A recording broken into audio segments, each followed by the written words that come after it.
So hello dear student, स्वागत है आपका एक नई क्लास में। आज की क्लास में हम सिद्ध करने वाले हैं जो करड़ी में 5 एक अपरिमेय संख्या है। ठीक है, बहुत ही इंपॉर्टेंट है। ठीक है, आपके बोर्ड एग्जाम में काफ़ी बार पूछा भी गया है यह प्रश्न। ठीक है, तो देखिए करड़ी में 5 के स्थान पर आपको करड़ी में 2, करड़ी में 3, ठीक है, करड़ी में 5 तो अभी करेंगे, करड़ी में 7 भी दिया जा सकता है। ठीक है, इससे पहले हम करड़ी में 2 और करड़ी में 3 को हम देख चुके हैं। ठीक है, अब हम करड़ी में 5 को देखने वाले हैं। ठीक है, इसके बाद हम करड़ी में 7 को भी देखेंगे। ठीक है, तो प्रश्न क्या कर रहा है, प्रश्न कर रहा है कि सिद्ध कीजिए कि करड़ी में 5 एक अपरिमेय संख्या है। ठीक है, तो यहाँ पर आपका कोई भी संख्या हो, अगर वो कहे कि सिद्ध करना है अपरिमेय संख्या, तो उसको पहले आप परिमेय संख्या मानोगे। ठीक है, जैसा कि हम पहले कर चुके थे।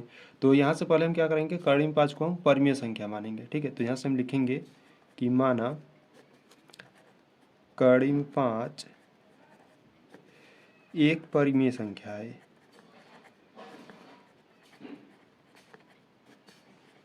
ठीक है, परिमेय संख्या आप जानते हो जिसे आप p/q के रूप में लिखते हो। ठीक है, जहाँ q का मान 0 नहीं होना चाहिए। ठीक है, परिमेय संख्या क्या होता है, जिसे आप p/q के रूप में लिखते हो जहाँ q का मान 0 नहीं होना चाहिए।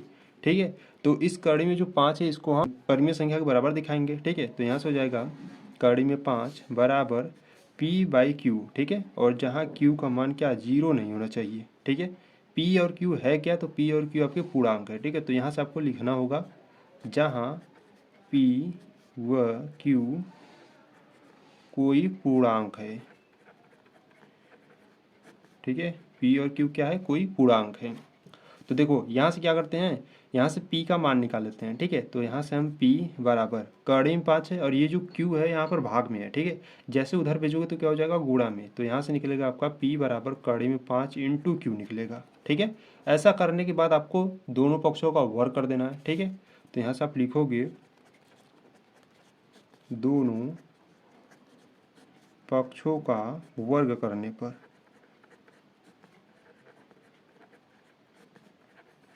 ठीक है, दोनों पक्षों का वर्ग करोगे तो यहाँ से हो जाएगा p² बराबर में, यहाँ से करड़ी में 5 इंटू क्यू है। ठीक है, और इसका वर्ग कर दो।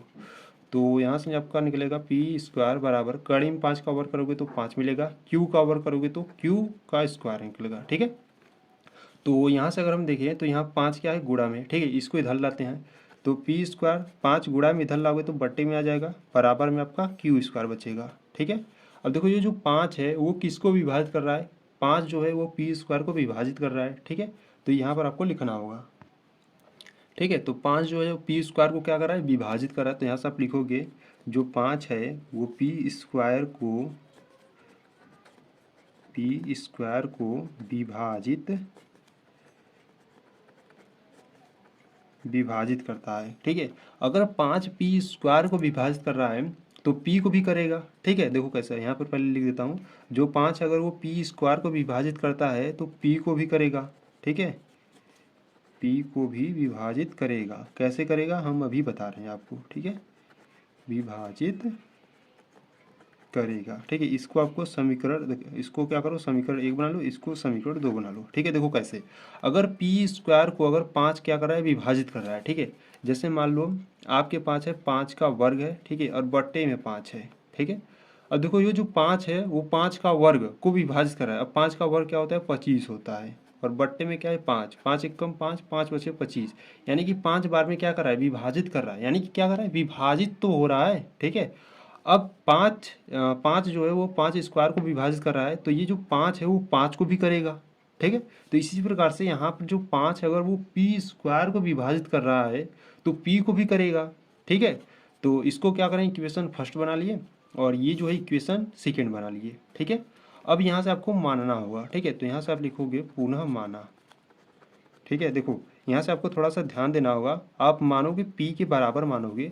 यहाँ पर आप सिद्ध क्या कर रहे हो, यहाँ पर कड़ी में 5 सिद्ध कर रहे हो। ठीक है, जो भी यहाँ पर सिद्ध करना यही आपको मानना है, बस वो क्या करना, अंडर रूट में नहीं होना चाहिए। ठीक है, p बराबर कड़ी में 5 सिद्ध कर रहे हो तो यहाँ पर आप मानोगे p बराबर 5k, और ये k क्या है, k आपका कोई क्या है, पूर्णांक है। ठीक है, k आपका कोई क्या है, पूर्णांक है।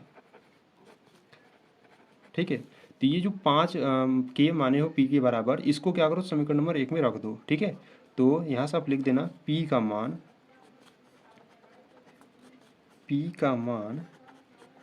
समीकरण 1 में रखने पर। ठीक है, तो समीकरण नंबर 1 में रख देते हैं। ठीक है, तो यहाँ पर पी का मान है आपका 5k, ठीक है। और यहाँ पे देखो स्क्वायर है तो यहाँ पर हम लगाएंगे स्क्वायर, और बट्टे में क्या है 5 है, बराबर में आपका क्यू स्क्वायर है, ठीक है। तो इसको ओपन करते हैं तो 5 का वर्ग होता है 25, और के का हो जाएगा के स्क्वायर, बट्टे में 5 बराबर में क्यू स्क्वायर, ठीक है। 5 एक कम 5, 5 बचे 25, ठीक है। तो यहाँ से आपका क्या निकला 5 क्यू स्क्वायर बराबर क्यू स्क्वायर, ठीक है। 5 इधर गुणा में इधर भेज देते हैं तो के स्क्वायर बराबर क्यू स्क्वायर बट्टे 5, ठीक है। देखो इसी प्रकार से यहाँ पर जो 5 है अगर वो क्यू स्क्वायर को विभाजित कर रहा है तो क्यू को भी करेगा। जैसे आप यहाँ ऊपर देखिए 5 किसको विभाजित कर रहा था, पी स्क्वायर को, ठीक है। तो पी को भी करता था। अगर यहाँ 5 अगर क्यू स्क्वायर को विभाजित करेगा तो क्यू को भी करेगा, ठीक है। तो यहाँ पर जो आप लिखे थे ना, इसी प्रकार इसे यहाँ पर क्यू के लिए आपको लिखना होगा, ठीक है। तो यहाँ से हम क्या लिखेंगे, यहाँ से हम लिखेंगे जो 5 है वो क्यू स्क्वायर को विभाजित करता है, क्यू स्क्वायर को विभाजित करता है, ठीक है। अगर 5 क्यू स्क्वायर को विभाजित कर रहा है तो क्यू को भी करेगा, ठीक है।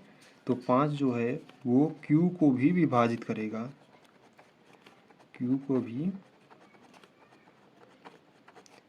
विभाजित करेगा, ठीक है। इसको क्या करो इक्वेशन थर्ड बना लो, ठीक है। देखो अब इक्वेशन सेकेंड जो है वो 5 जो है वो पी को भी विभाजित करेगा, और इक्वेशन जो थर्ड है वो करा है 5 जो है क्यू को भी विभाजित करेगा, ठीक है। यानी कि इक्वेशन सेकेंड और इक्वेशन थर्ड से आप कह सकते हो कि इसमें जो 5 है वो पी और क्यू का क्या है, उभयनिष्ठ गुणनफल है, ठीक है। तो यहाँ से आप लिख दो कि समीकरण 2 व 3 से हमें यह पता चलता है कि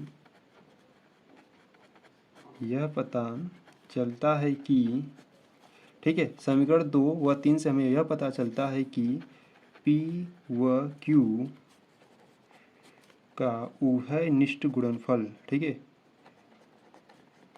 उभयनिष्ठ गुणनफल कितना है 5 है, ठीक है। देखो इसमें भी 5 है और इसमें भी 5 है, यानी कि P और Q का जो उभयनिष्ठ यानी कि जो कॉमन है वो क्या है 5 है, ठीक है। तो उभयनिष्ठ गुणनफल 5 है, जो हमारी कल्पना के विपरीत है, जो हमारी कल्पना के विपरीत है, ठीक है। अतः यह विरोधाभास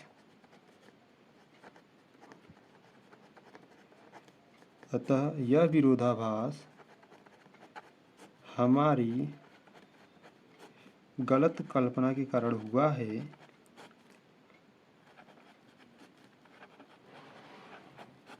कि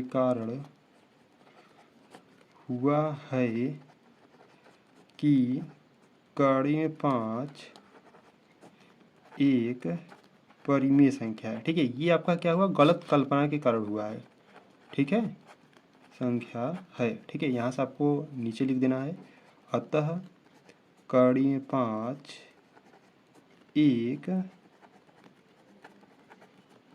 अपरिमेय संख्या है, ठीक है। और यहाँ से आपका सिद्ध हो गया, ठीक है। तो इस प्रकार से आपको करना है, ठीक है। तो एक बार मैं फिर से बता देता हूँ। देखो यहाँ से पहले आपको क्या करना है, जो भी संख्या आपको सिद्ध करना हो अपरिमेय, उसको पहले आपको क्या मानना है, परिमेय संख्या मानना है, ठीक है। परिमेय संख्या मानने के बाद परिमेय संख्या के बराबर दिखाओगे, ठीक है।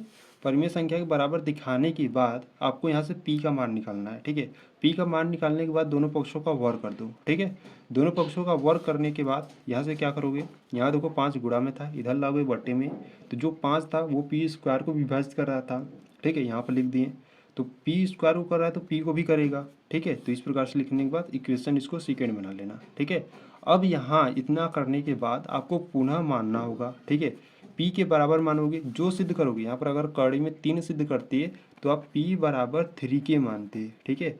अगर कड़ी में 2 सिद्ध करते हैं तो पी बराबर 2 के मानते, ठीक है। अगर मान लो कड़ी में आप 7 सिद्ध करते हैं तो पी बराबर आप 7 के मानते, ठीक है।